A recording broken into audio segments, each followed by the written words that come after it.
शेती माझी प्रयोगशाळा या यूट्यूब चॅनलमध्ये मी आपलं स्वागत करतो. या चॅनलवर आपण नवीन असाल तर या चॅनलला सबस्क्राईब करा. या चॅनलचे नवनवीन व्हिडिओ पाहण्यासाठी बेल आयकॉन नक्की दाबा. आपणास व्हिडिओ आवडल्यास लाईक आणि शेअर अवश्य करा. नमस्कार, मी डॉक्टर मच्छिंद्र बांगर महाराष्ट्रातील आणि देशातील हवामान परिस्थिती संदर्भात ताजा अंदाज देणारे. आपण बघतो की भारताच्या उपग्रही छायाचित्रावर कमी दाबाचं क्षेत्र मध्य भारतावर अजूनही कायम आहे आणि नव्याने बंगालच्या उपसागरामध्ये त्याला सपोर्टिव्ह अशा प्रकारचं बाष्प तयार होत आहे. शिवाय चीनच्या समुद्रातून येणारी पॅसिफिक महासागरातील वादळाचे अंश आता भारतीय भूभागापर्यंत पोहोचू लागले आहेत. त्यामुळे एकूणच बदलत्या हवामानाचा परिणाम भारतामध्ये वेगवेगळ्या हवामान प्रणाल्या पोहोचत असल्यामुळे साहजिकच यामध्ये पावसाचं प्रमाण वाढण्यास मदत होऊ शकते. 22 तारखेपर्यंत भारतामध्ये पडलेल्या पावसाच्या आकडेवारीचा विचार केला असता 14% पावसाची घट ही देशामध्ये आहे. म्हणजे एकूण 86% पाऊस हा कालपर्यंत नोंदला गेलेला आहे. पावसाची परिस्थितीचं निरीक्षण केलं असता ज्या ठिकाणी कमी दाबाचं क्षेत्र आहे त्या ठिकाणी आणि एकूणच या भागामध्ये पावसाचं प्रमाण वाढलेलं आहे. यामध्ये विदर्भातही ठिकठिकाणी पावसाच्या घटना वाढलेल्या आहेत. कोकण किनारपट्टीला देखील ठिकठिकाणी पाऊस वाढलेला आहे. थोडं मध्य महाराष्ट्रातही काही ठिकाणी किंवा पश्चिम महाराष्ट्रातही तुरळक ठिकाणी पावसाचं प्रमाण वाढलेलं आहे. कोकण किनारपट्टीला पावसाच्या सरी या अधूनमधून होत आहेत. आपण 4 आठवड्याच्या अंदाजावर म्हणजेच एक्सटेंडेड रेंजमधील फॉरकास्टवर आपण जर लक्ष दिलं तर विदर्भामध्ये 27 तारखेपर्यंतच्या अंदाजामध्ये पाऊस दाखवण्यात आलेला आहे. आपण या ठिकाणी एक सिस्टम कायम राहण्याचा अंदाज आहे आणि त्या पद्धतीचं वातावरण आता आहे. कोकणामध्ये देखील पावसाचा अंदाज देण्यात आलेला आहे. मात्र एक गोष्ट आपल्या लक्षात आली असेल की राजस्थानच्या आणि गुजरातच्या काही भागातील पाऊस दीर्घकाळासाठी उघडलेला आहे आणि या उघडपीमध्ये आणखी वाढ होण्याची शक्यता 27 ऑगस्ट ते 3 सप्टेंबरच्या दरम्यान आहे.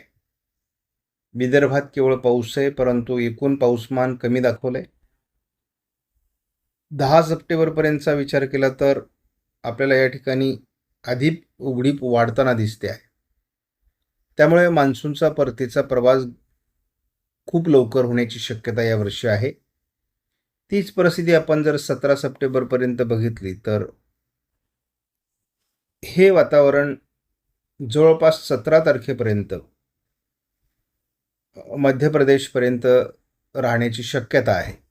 त्यामुळे जरीही मान्सूनचा परतीचा प्रवास सुरू झाला तरी तो जलद गतीने होईल असं नाही. परंतु एकूण जर आपण निरीक्षण केलं या 4 आठवड्यामध्ये तर महाराष्ट्रामध्ये पावसाचं प्रमाण कमी होत जाण्याची शक्यता दाखवण्यात आलेली आहे. मात्र आपल्याला साधारण शेवटच्या आठवड्यामध्ये 17 तारखेपर्यंतच्या शेवटच्या आठवड्यामध्ये बंगालच्या उपसागरामध्ये काही वादळी प्रणाली विकसित होण्याकरता अनुकूल वातावरण तयार होणार आहे आणि याच ठिकाणी तयार होणाऱ्या वादळी प्रणाली ही काही प्रमाणात महाराष्ट्रापर्यंत पोहोचू शकतील आणि पर्यायाने महाराष्ट्रात पाऊस वाढू शकतो हा आपला अंदाज आहे. ऑगस्टच्या एलिनो संदर्भातील नोवा CPCचा रिपोर्ट जर आपण बघितला प्रोबॅबिलिटीज ENSO तर आपल्याला लक्षात येईल की 100% प्रोबॅबिलिटी ही जुलै ऑगस्ट सप्टेंबरमध्ये दाखवण्यात आलेली आहे. ऑगस्ट सप्टेंबर ऑक्टोबरमध्ये 100%, सप्टेंबर ऑक्टोबर नोव्हेंबरमध्ये 100%, त्यानंतर ऑक्टोबर नोव्हेंबर डिसेंबरमध्ये 100%, नोव्हेंबर डिसेंबर जानेवारीमध्ये 100%, डिसेंबर जानेवारी फेब्रुवारीमध्ये 100%, जानेवारी फेब्रुवारी मार्चमध्ये 100%. परंतु फेब्रुवारी मार्च एप्रिलमध्ये याच्यामध्ये घट सुरू होईल. न्यूट्रल कंडिशनचा प्रभाव वाढायला सुरुवात होईल. त्यानंतर मार्च एप्रिल मेमध्ये यामध्ये मोठ्या प्रमाणात अगदी 70-80% त्याची प्रोबॅबिलिटी राहील आणि हा आत्ताचा अंदाज आहे. पुढे भविष्यात हा आणखी कमी होण्याची शक्यता आहे. जसे अंदाज पुढे जातील तसे. आणि यामध्ये न्यूट्रल कंडिशनसुद्धा जवळपास 20% वाढण्याची शक्यता आहे. त्यामुळे हवामानातले बदल आपल्याला जाणवतील आणि हळूहळू याबरोबरच आपल्याला मान्सून सीझनमध्ये 2027ला लानिनाचा उद्भव देखील संभव आहे. आपण हाच अंदाज जेव्हा IRI इंटरनॅशनल रिसर्च इन्स्टिट्यूट या संस्थेचा अंदाज जर आपण घेतला तर हाही त्याच पद्धतीचा आहे. यामध्ये देखील एप्रिल मे जूनपर्यंतचा अंदाज देण्यात आलेला आहे आणि या ठिकाणी मात्र 20% अधिक न्यूट्रल कंडिशन वाढणार आहे. एल निनोचा प्रभाव मोठ्या प्रमाणात कमी होणार आहे. त्यामुळे पुढच्या वर्षीच्या मान्सूनवरही एल निनोचा हलका प्रभाव राहील. म्हणजे पूर्णपणे 100% प्रोबॅबिलिटी नसली तरी 60-70% प्रोबॅबिलिटी आहे. त्यामुळे सुरुवातीला जूनमध्ये पाऊस कमी राहू शकतो. जुलैपासून पावसाचं प्रमाण वाढू शकतं असा एक अंदाज आहे. परंतु आणखी भरपूर दिवस आहेत आणि त्यामुळे या अंदाजात बदल होऊ शकतो.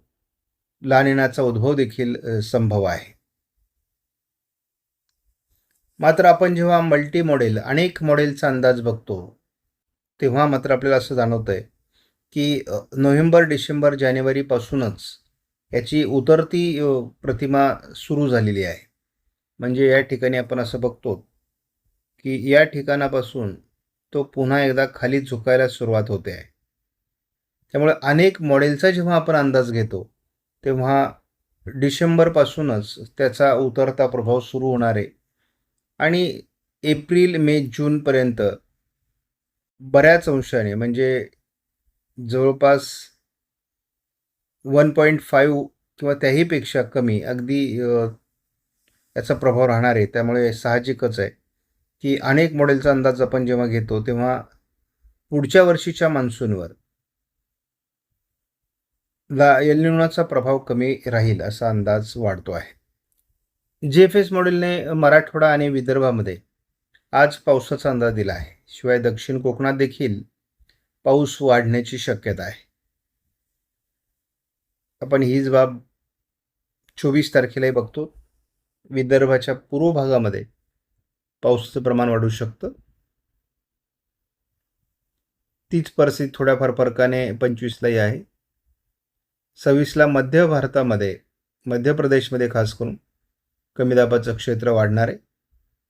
तसा महाराष्ट्राला त्याचा विशेष फायदा होत नाही. परंतु 28, 29, 30 या कालावधीमध्ये पावसाचं प्रमाण महाराष्ट्रात कमी असण्याची शक्यता आहे. ECMWF मॉडेलने मात्र आज मराठवाडा, पश्चिम महाराष्ट्र, विदर्भ असं वातावरण बदलण्याचे संकेत दिले आहेत. पहिल्यांदा हवामानातला मोठा बदल या ठिकाणी दाखवण्यात आला आहे. महाराष्ट्राच्या दिशेने एक सिस्टम सरकण्याचा अंदाज जो स्कायमेटने दिला होता त्या अंदाजाशी सुसंगत अशा प्रकारचा अंदाज आला आहे. 24 तारखेला देखील महाराष्ट्राच्या मराठवाडा, पश्चिम महाराष्ट्र, विदर्भ, कोकण पावसाळी प्रमाण वाढण्याचा अंदाज आहे. 25 तारखेला विदर्भात पावसाचा जोर ECMWF मॉडेलने दाखवलेला आहे. 26 तारखेला विदर्भात मोठे पाऊस होऊ शकतात. हा आत्ताचा अंदाज जरी असला तरी पुढे हा महाराष्ट्रावर सरकण्याची शक्यता आहे. 27ला याचा महाराष्ट्राच्या उत्तरेकडून थोडा प्रभाव आहे. परंतु यामध्ये जळगाव, अकोला, बुलढाणा, अमरावती, नागपूर, भंडारा, गोंदिया, चंद्रपूर, गडचिरोलीचा काही भागात याचा प्रभाव आहे. 28 तारखेला उत्तर महाराष्ट्रामध्ये याचा प्रभावी वातावरण दाखवण्यात आले आणि आपण कालच्या तुलनेत आज जर बघितलं तर हे काही प्रमाणात महाराष्ट्रात सरकताना दाखवण्यात आले आणि आपला अंदाजही जसा अंदाज पुढे सरकेल तसा याचा महाराष्ट्रावरचा प्रभाव वाढत जाणार आहे. 29 तारखेला देखील विदर्भ, मराठवाड्याच्या काही उत्तरेकडील भागात पाऊस वाढण्याचे संकेत आहे. 30 तारखेला ही सिस्टम पुन्हा मागे फिरून विदर्भाच्या पूर्व भागावर केंद्रित होईल असा अंदाज आहे. 31ला ही सिस्टम मागे फिरताना दाखवलेली आहे आणि त्यामुळे खंड परिस्थिती महाराष्ट्रात निर्माण होऊ शकते. 1 सप्टेंबरपासून ECMW मॉडेल पावसाचं प्रमाण महाराष्ट्रात कमी होईल किंवा एक खंड राहील असं दाखवत आहे. 2ला 1 खंड आहे. 3ला स्थानिक वातावरण पश्चिम महाराष्ट्र, उत्तर महाराष्ट्र, कोकण वाढण्याची शक्यता आहे. 4 तारखेला उत्तर महाराष्ट्रात एक सिस्टम सक्रिय राहण्याची शक्यता आहे. त्याचबरोबर पश्चिम महाराष्ट्रात स्थानिक वातावरणाची शक्यता वाढते. 5 तारखेला उत्तरेकडून एक सिस्टम महाराष्ट्रावर परिणाम करेल असा अंदाज आहे, परंतु हे अंदाज सगळे बदलणार आहेत. याचं कारण असं आहे की महाराष्ट्रावर याचा इम्पॅक्ट अगोदर जास्त पडण्याची शक्यता आहे, कारण सध्या हे दूरचे अंदाज आहे.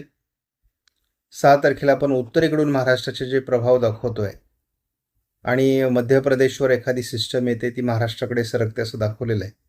परंतु या सिस्टम पुढील कालावधीमध्ये महाराष्ट्रावर सुद्धा केंद्रित होऊ शकतात.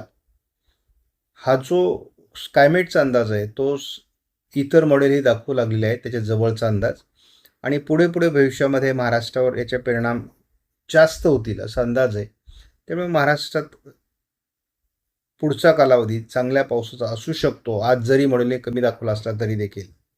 ECMW मॉडेलने एकूण 6 तारखेपर्यंत थोडा उत्तर महाराष्ट्र, विदर्भ, उत्तर मराठवाडा या भागात पाऊस वाढताना दाखवला आहे. कोकणात पाऊस वाढताना दाखवलेला आहे. हाच अंदाज आपण जेव्हा GFS मॉडेलनुसार बघतो तेव्हा मराठवाडा, विदर्भ आणि कोकण असं वाढतं प्रमाण दाखवण्यात आलेलं आहे. आयकॉन मॉडेलने देखील विदर्भमध्ये पावसाचा अंदाज आणि मराठवाड्यातीलही पावसाचा अंदाज वाढीव दाखवलेला आहे, परंतु हा केवळ 29 तारखेपर्यंतचा आहे. सध्या या मॉडेलने विदर्भातील काही जिल्ह्यांमध्ये मेघगर्जनेसह पावसाळी वातावरण दाखवलेलं आहे. हवामानातले बदल स्पष्ट होऊ लागले आहेत. चक्राकार स्थिती ही थोडी खाली सरकू लागली आहे. जी आपण कालपर्यंत अतिशय उत्तरेला बघत होतो आणि हळूहळू ही चक्राकार स्थिती आता महाराष्ट्राच्या दिशेने येऊ शकते अशा प्रकारचा देखील अंदाज वाढतोय. त्यामुळे ही अतिशय आनंदाची बाब आहे. मॉडेल आत्ता जरी ते वेगवेगळ्या प्रकारची अंदाज देत असले तरी आपला अंदाज आहे की पुढील काही कालावधीमध्ये या सिस्टम आता महाराष्ट्रावर सक्रिय होऊ शकतील. त्यामुळे आज देखील महाराष्ट्रात ठिकठिकाणी मेघगर्जनेसह जोरदार स्थानिक वातावरण तयार होऊ शकतं. विदर्भामध्ये याचं प्रमाण थोडं अधिक असण्याची शक्यता आहे. वाशिम, अकोला, अमरावती, यवतमाळ, वर्धा, नागपूर, भंडारा, गोंदिया, चंद्रपूर, गडचिरोली, अगदी लातूर, धाराशिव, सोलापूर, बीड, छत्रपती संभाजीनगर, जालना या भागात देखील, अगदी सातारा, कोल्हापूर, सांगली भागात देखील आज पावसाचा अंदाज वाढतोय. कालच्या तुलनेत आज जर पावसाचा अंदाज वाढत असेल तर याचं साहजिकच आहे की वातावरण बदलत आहे. या सिस्टम आज जरी आपल्याला फारशा डायरेक्ट महाराष्ट्रावर येताना दिसत नसल्या तरी आता 24लाही विदर्भात पावसाळी अंदाज दाखवण्यात आलेला आहे. आत्ता देखील प्रतिक्रिया द्यावी त्या ठिकाणच्या शेतकऱ्यांनी, कारण विदर्भामध्ये सध्या पाऊस दाखवला जातोय मेघगर्जनेसह. जर असं काही असेल तर शेतकऱ्यांनी नक्की कळवावं. तर आपण मध्य प्रदेशवर सध्या ज्या सिस्टम जात आहेत त्या सिस्टम हळूहळू आता महाराष्ट्राकडे कन्व्हर्ट होणं अपेक्षित आहे. त्यामुळे मोठे पाऊस विदर्भात अपेक्षित आहेत. महाराष्ट्रात उर्वरित भागातही पाऊस वाढू शकतात. 27 किंवा 28ला जरी पावसाळी वातावरण, आता 28ला या मॉडेलने थोडं उत्तर महाराष्ट्र, नाशिकच्या उत्तरेकडील भागात काही जिल्ह्यात पाऊस वाढण्याचा अंदाज दिला आहे. विदर्भामध्ये 29-30लाही थोडं वातावरण दाखवलं जातं आहे, परंतु अजून सिस्टम बनणार आहे. जरी आत्ता सिस्टम ही मागे सरकताना आपल्याला 29-30 तारखेला दाखवली जात असली तरी ती मागे सरकणार नाही, कारण हिला आणखी बाष्पाचं बळ मिळाल्यानंतर ही पुढे सरकणार आहे आणि पुढे सरकल्यामुळे साहजिकच महाराष्ट्राला त्याचा फायदा होईल. सध्या काही सिस्टम उत्तरेकडे सरकताना दाखवल्या जात आहेत, परंतु आपला अंदाज आहे की आता हळूहळू मान्सूनचा आज मध्य भारताकडे उतरेल आणि महाराष्ट्राच्या दृष्टीने या सिस्टम सरकू लागतील. त्यामुळे आपण आशावादी आहोत की महाराष्ट्रात पावसाचं प्रमाण वाढेल आता आपण 6 तारखेचा जरी अंदाज बघितला तरी पावसाचं प्रमाण हे मध्य भारतावर मोठ्या प्रमाणात या ठिकाणी वाढतंय. सर्वात महत्त्वाची नोंद म्हणजे पॅसिफिक महासागरात येणाऱ्या वादळांचे अंश हे भारतीय भूभागापर्यंत पोहोचू लागले आहेत आणि त्याचा परिणाम आपण कमी दाबाच्या स्वरूपात महाराष्ट्रामध्ये भारतामध्ये बघतो. त्यामुळे हे जर बदलणार असेल तर हळूहळू आपला जो अंदाज आहे की या सिस्टम चीनच्या समुद्रातून व्हिएतनाम थायलंडच्या मार्गे कारण या ठिकाणी सिस्टम बनतील आणि या सिस्टम या ठिकाणी डायरेक्ट बंगालच्या उपसागरात येतील. बंगालच्या उपसागरातून या सिस्टम महाराष्ट्रावर येणं आपल्याला अपेक्षित आहे आणि ही प्रक्रिया कधी घडते या हवामान बदलाची आपण वाट बघतो आणि ती लवकरच होईल असा देखील अंदाज आहे. कारण हे 15 दिवस वातावरण बदलाचा मोठा कालावधी आहे. त्यामुळे महाराष्ट्रात पाऊस बदलेल. आपणास व्हिडिओमधील माहिती महत्त्वपूर्ण वाटल्यास लाईक करा, शेअर करा, चॅनलला सबस्क्राईब करा. धन्यवाद. जय हिंद, जय महाराष्ट्र, जय बळीराजा.